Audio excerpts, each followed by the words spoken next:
Welcome students, स्वागत है आपका वैदिक गणित की तीसरी क्लास में। अब तक हम योग, व्यवकलन और गुणन सक्रिया में वर्ग और घनमूल ज्ञात करना सीख चुके हैं।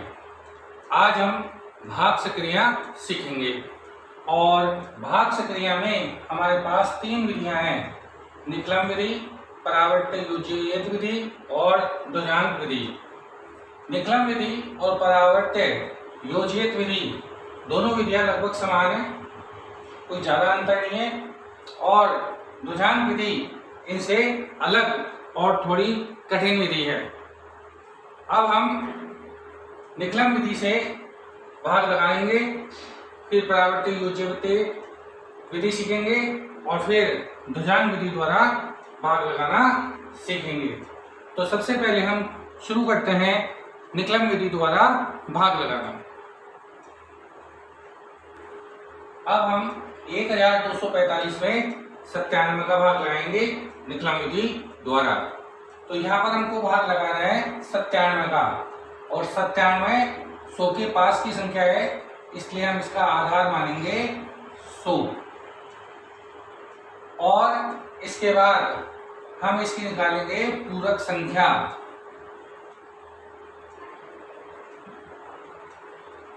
तो पूरक संख्या निकालने के लिए आधार में से हम भाजक को घटा देंगे, तो आएगा 0 3। यहां पर आपको ध्यान रखना है कि आधार 100 माना है, इसलिए पूरक संख्या को हमको 2 अंकों में लिखना है। इसको 3 न लिखकर हम लिखेंगे 0 3। अब निकलन विधि से भाग लगाने के लिए हम 3 खंड बनाते हैं। इसको बोलते हैं प्रथम खंड, ये द्वितीय खंड या मध्य खंड, और इसको बोलते हैं तृतीय खंड। तो यह है प्रथम खंड, इसको बोलते हैं मध्य खंड, और यह है तृतीय खंड। प्रथम खंड में यहां हम लिखेंगे भाजक और यहां हम लिखेंगे पूरक संख्या। अब हमको 97 का भाग लगाना है 1245 में, और आधार हमने माना है 100, और 100 में 2 जीरो है। तो तृतीय खंड में हम 1245 के 2 अंक इधर रखेंगे और शेष अंक यहां रखेंगे। निकलन विधि में आपको ध्यान रखना है, अगर आधार 10 है तो यहाँ 1 अंक रखेंगे, अगर आधार 100 है तो यहाँ 2 अंक रखेंगे, और अगर आधार 1000 है तो यहाँ 3 अंक रखेंगे और शेष अंक मध्य खंड में रखेंगे। तो यहाँ पर आधार 100 है, इसलिए ये 2 अंक है, तो हम यहाँ लिखेंगे, और शेष बचे हुए अंक हम लिख देंगे मध्य खंड में। भाजक यहाँ पर 97 और पूरक संख्या 0 3 है। अब सबसे पहले तो मध्य खंड में जो सबसे पहला अंक है, आप इसको ऐसे के ऐसे नीचे लिख देंगे यहाँ पर, और फिर इसको हम 0 3 से गुणा करेंगे। तो 1 को 0 3 से गुणा करेंगे तो 1 गुणा 0 3 हमारे पास 0 3 ही आएगा। तो हम इसको लिखेंगे यहाँ पर 0 3। आपको ये ध्यान रखना है कि जब आप गुणा करके अंक लिखेंगे तो अंक के नीचे ही अंक लिखना है, और आधार 100 है इसलिए 2 अंक रखने हैं। तो हम यहाँ लिखेंगे, इस अंक के नीचे तो लिख देंगे 0 और इस अंक के नीचे लिख देंगे 3। फिर वापस इस वाले पर हम 3 का निशान लगाएंगे और इन दोनों अंकों को जोड़कर यहाँ लिख देंगे। तो 0 + 2 2। पुनः इस 2 को हमको गुणा करना है 0 3 से। याद रखिए एक एक अंक से ही गुणा करना है। तो हम 2 को गुणा करेंगे 0 3 से, तो हमारे पास आएगा 0 6। तो अब हम लिखेंगे इसको 0 6, और केवल मध्य खंड के अंकों तक का ही योग करके गुणा करना है। इसके बाद जब आप तृतीय खंड में आएंगे तो तृतीय खंडों का अंकों का योग सीधा ही कर लेंगे। तो 5 और 6 11 का 1 हाथ से लगी 1, 1 और 4 5 और 3 8। अब मध्य खंड में यहाँ पर जो संख्या आती है उसको हम बोलते हैं भागफल, और यहाँ जो संख्या आती है उसको हम बोलते हैं शेषफल। तो हमारे पास भागफल तो आया है 12 और शेषफल आया है 81। तो हम यहाँ लिख देंगे भागफल बराबर 12 और शेषफल बराबर 81। अब हम एक और सवाल लेते हैं। 311 भाग 8, और 8 के लिए हम आधार मानेंगे यहाँ पर 10, और फिर हम याद करेंगे इसकी पूरक संख्या। तो 10 में से हम 8 घटा देंगे तो हमारे पास पूरक संख्या आएगी 2। अब देखिए यहाँ पर आधार 10 और 10 में 1 0 है, तो यहाँ पर हम पूरक संख्या लिखेंगे 2। फिर 3 खंड बनाएंगे। प्रथम खंड,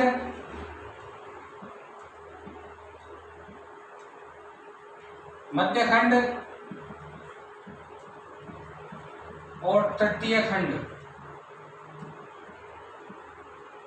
यहां पर हम लिखेंगे भाजक, और यहां हम लिखेंगे पूरक संख्या। भाजक हमारे पास है 8 और पूरक संख्या हमारे पास है 2। अब आधार 10 है और 10 में 1 0 है, तो 311 में से एक अंक तो हम रख देंगे इधर, और शेष बचे हुए अंक रख देंगे हम मध्य खंड में। इसके बाद प्रथम अंक को, मध्य खंड के प्रथम अंक को ऐसे कैसे लिख देंगे, तो यहाँ 3 ही रहेगा, और 3 को हम गुणा करेंगे 2 से, तो 3 गुणा 2 6।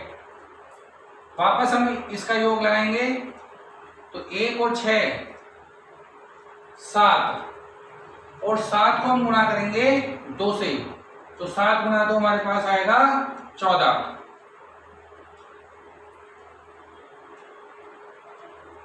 मध्य खंड के अंक पूरे हो चुके हैं, तो तृतीय खंड में हमको जोड़ने पर शेषफल प्राप्त होगा। तो हमारे पास आ जाएगा 1 और 4 5 और 1, तो शेषफल हमारे पास आ जाएगा 15। एक बात ध्यान रखेंगे बच्चों, जब हम इसको जोड़ेंगे तो इस 14 को पूरी एक ही संख्या मानेंगे, क्योंकि आधार 10 है, और जब 10 होता है तो 1 शून्य है, और जब 1 शून्य है तो एक ही अंक मानकर हम जोड़ लगाएंगे। अब यहाँ पर तृतीय खंड में अंकों का योग 15 है, और ये शेषफल कहलाता है। लेकिन इस सवाल में यहाँ पर शेषफल भाजक से अधिक है, 8 का भाग अभी 15 में और जा सकता है, इसलिए यहाँ पर एक बार भाग और देंगे। तो 15 में हम 8 का भाग दें तो 8 एकम 8, और शेष बचेगा 7। तो यहाँ पर हम एक बार भाग दे रहे, इसलिए एक तो इधर जोड़ देंगे, और यहाँ पर 8 घटा देंगे। तो इस प्रकार हमारे पास यहाँ पर तो आएगा 38, और 15 में से 8 तो यहाँ बचेगा 7। इस प्रकार हमारे पास भागफल तो प्राप्त हुआ है 38, और शेषफल प्राप्त हुआ है 7। अब हम एक और सवाल लेते हैं। 1013 में भाग लगाना है 88 का, तो यहां हम आधार मानेंगे 88 के लिए 100, और फिर इसकी याद करेंगे पूरक संख्या। तो पूरक संख्या हो जाएगी 100 माइनस 88 बराबर है 12। पुनः 3 खंड बनाएंगे इसके। प्रथम खंड,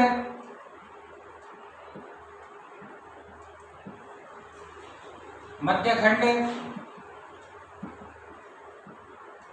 और तृतीय खंड। यहां लिखेंगे हम भाजक, और फिर लिखेंगे पूरक संख्या। तो यहां पर भाजक हमारे पास है 88 और पूरक संख्या है 12। आधार हमने 100 माना है और 100 में 2 जीरो है, इसलिए यहां से हम 2 अंक तो लेंगे तृतीय खंड में और शेष अंक लेंगे मध्य खंड में।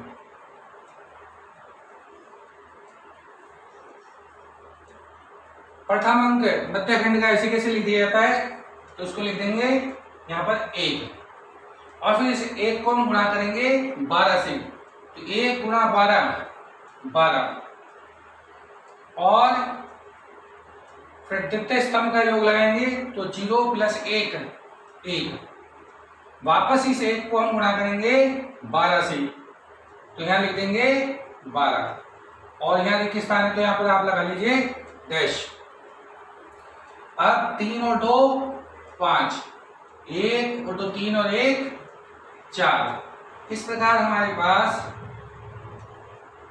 भागफल तो प्राप्त हुआ है 11 और शेषफल प्राप्त हुआ है 45। अब बच्चों हम भाग लगाने की दूसरी विधि परावर्त्य योजित विधि से भाग लगाएंगे और ये विधि निकलम विधि के समान ही है। बस निकलम विधि में तो जहां पूरक संख्या लिखते थे वहां पर यहां पर परिवर्तित अंक लिखने हैं। तो हम एक उदाहरण लेते हैं।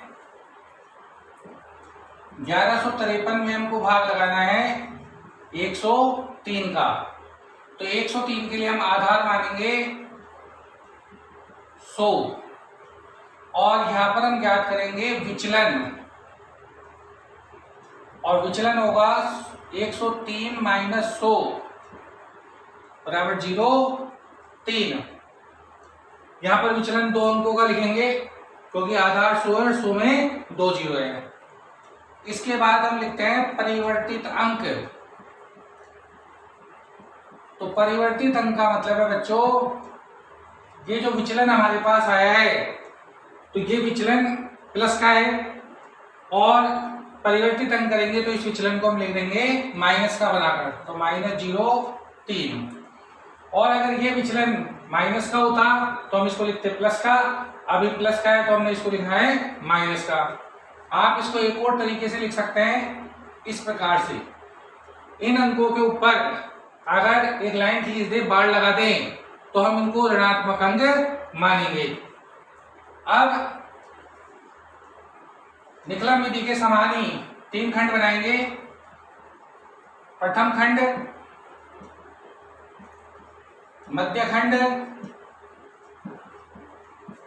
और तृतीय खंड। यहां हम लिखेंगे भाजक, तो भाजक हमारे पास है 103। इसके बाद लिखेंगे विचलन, तो विचलन है हमारे पास 0 3 और फिर हम लिखेंगे परिवर्तित अंक। तो परिवर्तित अंक का मतलब है माइनस का 0 और माइनस का 3। अब आधार 100 है और 100 में 2 जीरो है, इसलिए इसके 2 अंक तो हम रखेंगे तृतीय खंड में और शेष अंक रखेंगे मध्य खंड में। प्रथम अंक को ऐसे कैसे लिख दिया जाता है मध्य खंड का, तो हम 1 को यहां लिख देंगे और 1 को हम गुणा करेंगे -0 3 से, तो यहां हम लिखेंगे गुणा करके। 1 से जब किस संख्या गुणा करते हैं तो वही संख्या रहती है, तो जब 1 को -0 3 से गुणा करेंगे तो माइनस का 0 माइनस का 3 आ जाएगा। इनको जोड़ेंगे तो 1 में से 0 घटाएंगे तो 1 ही आएगा और इस 1 को हम गुणा करेंगे वापस -0 3 से, तो लिख देंगे -0। पुनः योग लगाएंगे, 3 में से 3 गए तो 0 और 5 में से 3 गए तो 2 और 3 में से फिर 0 गया तो यहां बचा 2। तो हमारे पास भागफल तो प्राप्त हुआ 11 और शेषफल है 20।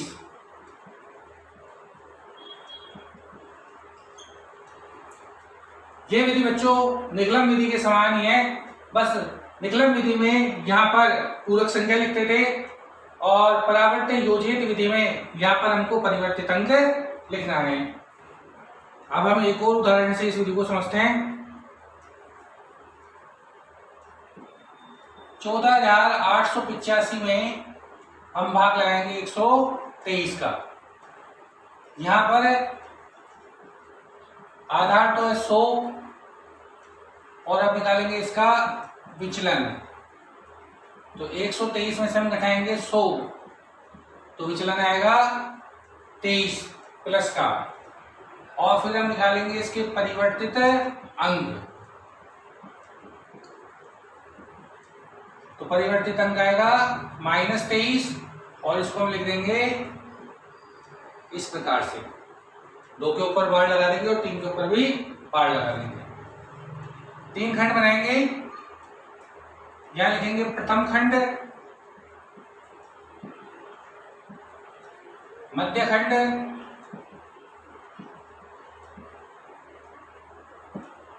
और तृतीय खंड।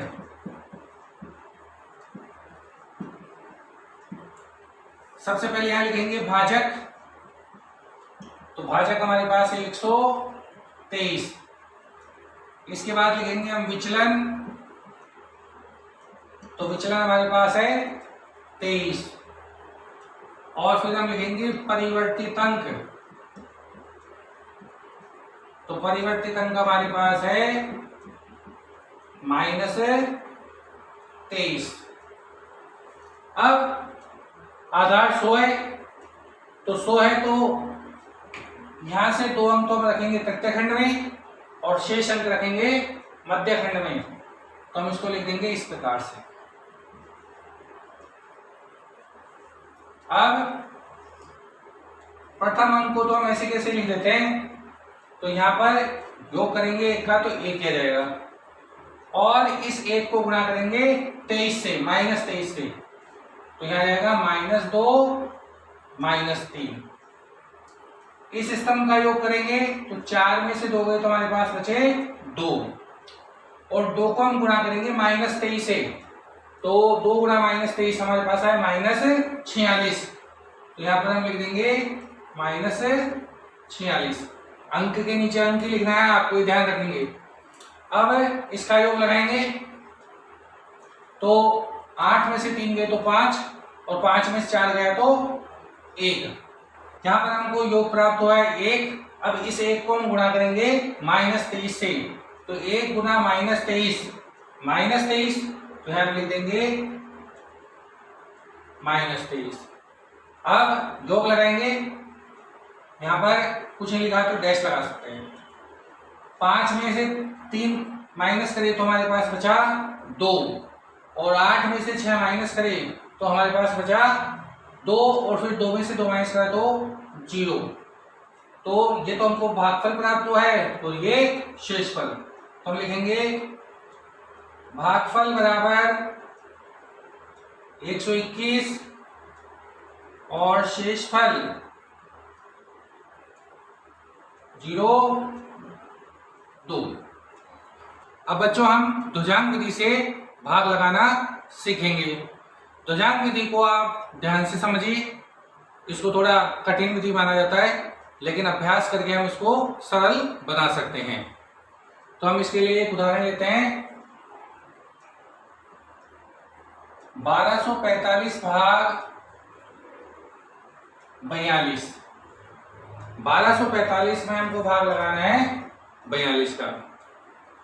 अब यहां पर ध्रुजांक विधि से भाग लगाने के लिए हमको 2 संख्याएं पहले ढूंढनी है, एक तो ध्रुजांक और एक मुख्यांक।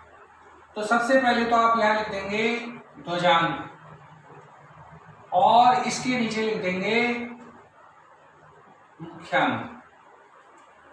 अब ये जो संख्या हमको दी हुई है 42 का हमको भाग लगाना है और 42 में इस इकाई के अंक को तो हम मान लेंगे ध्रुजांक और शेष बचे हुए अंक को मान लेंगे मुख्यांक। इकाई के अंक को मान लेंगे ध्रुजांक और शेष बचे हुए अंक को मान लेंगे मुख्यांक। फिर हमको इसको आगे 2 भागों में और बांटना है। अब जितने ध्रुवांक में हम अंक लेंगे उतने अंक तो रखने हैं इधर तृतीय खंड में, और शेष बचे हुए अंक रखने हैं यहाँ पर। तो हमने ध्रुवांक में 1 अंक लिया है, इसके लिए 1 अंक 5 तो यहाँ जाएगा, और शेष बचे हुए अंक हम यहाँ लिखेंगे। तो हम लिखेंगे 1 2 4 और 5 को हम लिखेंगे यहाँ पर। अब बच्चों हम 4 का भाग लगाएंगे 1 में, तो 4 का भाग 1 में तो जाता नहीं है, तो हम यहाँ शुरू के 2 अंक मिला लेंगे और हम 12 में भाग लगाएंगे 4 का। जब 12 में हम 4 का भाग लगाते हैं तो 4 तिया 12 और शेष बच जाएगा 0। और जब शेष पर 0 आ जाए तो हमको भाग एक बार कम लगाना है, तो हम 4 का भाग 12 में 3 बार न लगाकर 2 बार लगाएंगे। तो 12 में हम 4 का भाग लगाएंगे 2 बार, तो शेष बचेगा हमारे पास 4। तो हम लिख देंगे 12 भाग 4। तो भागफल तो हमारे पास प्राप्त होगा 2 और शेषफल हमारे पास प्राप्त हुआ है 4। तो यहाँ भागफल तो हम लिख देंगे 2 और शेषफल जो 4 बचा है इसको अगले अंक के नीचे लिख देंगे। और ये जो हमारे पास आया है इसको हम पढ़ेंगे 44 और इसको बोलते हैं नया भाज्य। तो दूसरे पद में हम लिखेंगे नया भाज्य, और नया भाज्य हमारे पास है 44। नए भाज्य का संशोधित भाज्य निकाला जाता है, तो यहां हम लिखेंगे संशोधित भाज्य। और संशोधित भाज्य निकालने का तरीका है इस नए भाज्य में से भागफल अंक और ध्रुवांक को गुणा करके घटा दीजिए। तो इस 2 को 2 से गुणा करेंगे तो -2 गुणा 2, 2 गुणा 2 हमारे पास आया 4। 44 में 4 गए तो हमारे पास बच गए 40, और इस 40 में हम भाग लगाएंगे 4 का। तो 40 में हम 4 का भाग देंगे 9 बार, 4 नाम 36 और शेष बचेगा 4। तो यहां हम लिख देंगे भागफल। तो भागफल तो हमारे पास आया है 9 और शेषफल हमारे पास आया है 4। तो भागफल तो हम लिख देंगे इसके नीचे और शेषफल लिख देंगे 4 यहां पर। तो अब हमारे पास नया भाज्य तो 45 प्राप्त हुआ है, तो हम लिखेंगे नया भाज्य। नया भाज्य है 45, और जब भी नया भाज्य प्राप्त होगा तो हम इसका निकालेंगे संशोधित भाज्य। तो 45 में से हम 9 गुणा 2 भागफल अंक और ध्रुवांक को गुणा करके घटा देंगे, तो 2 गुणा 9, और 45 में से हम घटाएंगे 18। तो 45 में से हम 18 घटाएंगे तो हमारे पास प्राप्त होगा 27। तो यहां लिख देंगे हम 27। ये बात ध्यान रखनी है कि इस तृतीय खंड में जो संशोधित भाज्य प्राप्त होगा उसमें मुख्यांक का भाग नहीं लगाना है, इसको सीधे के सीधे यहाँ पर लिख देना है। तो हमारे पास भागफल तो प्राप्त हुआ है 29 और शेषफल प्राप्त हुआ है 27। तो हम लिख देंगे यहाँ पर भागफल बराबर 29 और शेषफल बराबर 27। अब बच्चों हम ध्रुवांक विधि से एक और सवाल को हल करते हैं। 98,765 में हमको भाग लगाना है 87 का। तो सबसे पहले तो हम लिखेंगे यहाँ पर ध्रुवांक और उसके नीचे हम लिखेंगे मुख्यांक। तो यहाँ पर ध्रुवांक तो हम लेंगे इकाई के अंक को, तो इकाई का अंक है यहाँ पर 7, तो यहाँ और शेष बचा हुआ 8 यह है मुख्यांक। अब इसके 3 खंड बनाएंगे हम। और ध्वजांक में हमने यहाँ पर 1 अंक लिया है, इसलिए इस संख्या का 1 अंक मतलब 5 तो हम रखेंगे यहाँ पर और शेष अंक बचे हुए लिखेंगे यहाँ पर। तो लिख देंगे हम 9, 8, 7 और 6। अब सबसे पहले हम इस 9 में भाग लगाएंगे मुख्यांक 8 का। तो 9 में हम भाग लगाएं 8 का, तो हमारे पास भागफल आएगा 1 और शेषफल आएगा 1। 9 में 8 का भाग लगाया, 8 एकम 8। भागफल अंक को हम लिख देंगे इसके नीचे 1 और जो शेषफल है उसको हम लिख देंगे यहाँ पर। अब हमारे पास यहाँ पर इसको हम बोलते हैं नया भाज्य। तो नया भाज्य हमारे पास है 18 और इस 18 का हम निकालेंगे संशोधित भाज्य। तो इसका संशोधित भाज्य आ जाएगा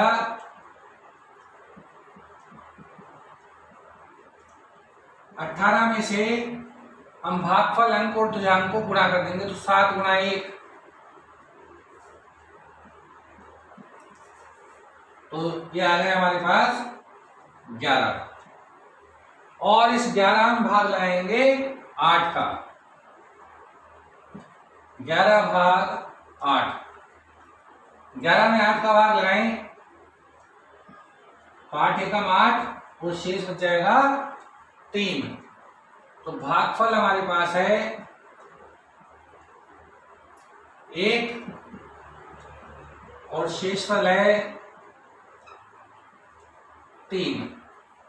तो भागफल हम तो हम इसके नीचे लिख देंगे यहाँ पर 1 और शेषफल लिख देंगे 3 यहाँ पर। अब नया भाज्य हमारे पास है 37, तो हम लिखेंगे नया भाज्य 37 है और फिर हम इसका निकालेंगे संशोधित भाज्य। तो संशोधित भाज्य निकालने के लिए 37 में से हम घटाएंगे 1, इस भागफल अंक 1 और 7 को गुणा करके 1 गुणा 7, 7 एकम 7 और 37 में 7 गई तो हमारे पास बचे 30। अब इस 30 में हम भाग लगाएंगे 8 का। तो 30 में 8 का भाग लगाएं, 8 या 24 और शेष बचता है 6। तो भागफल हमारे पास है 3 और शेषफल हमारे पास आया 6। तो यहां पर हम इसके नीचे लिख देंगे 3 और शेषफल 6 लिख देंगे यहां पर। अब नया भाज्य हमारे पास है 66, तो हम लिखेंगे नया भाज्य बराबर 66 और नए भाज्य का हम निकालते हैं संशोधित भाज्य।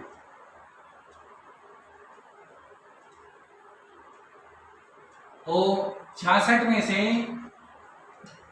हम 3 और 7 को गुणा करके घटा देंगे। भागफल अंक 3 है और ध्वजांक 7 है। 3 गुणा 7, 3 गुणा 7 हो गया 21। 66 में से 21 घटाएंगे तो हमारे पास बचेगा 45। और अब हम 45 में भाग लगाएंगे 8 का। तो 45 में 8 का भाग लगाएं तो 8 पंजे 40 और शेष बचता है 5। तो हम लिखेंगे भागफल बराबर 5 और शेषफल बराबर 5। तो भागफल हम 5 तो लिख देंगे और शेषफल 5 लिख देंगे। तो हमारे पास नया भाज्य है तो 55। नया भाज्य बराबर 55 और इस नए भाज्य का हम निकालेंगे संशोधित भाज्य।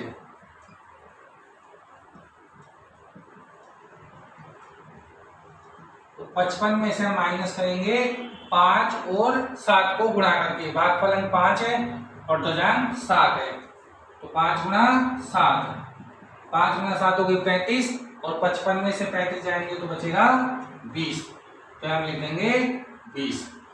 इस प्रकार हमको भागफल तो प्राप्त हुआ है 1135 और शेषफल प्राप्त हुआ है 20।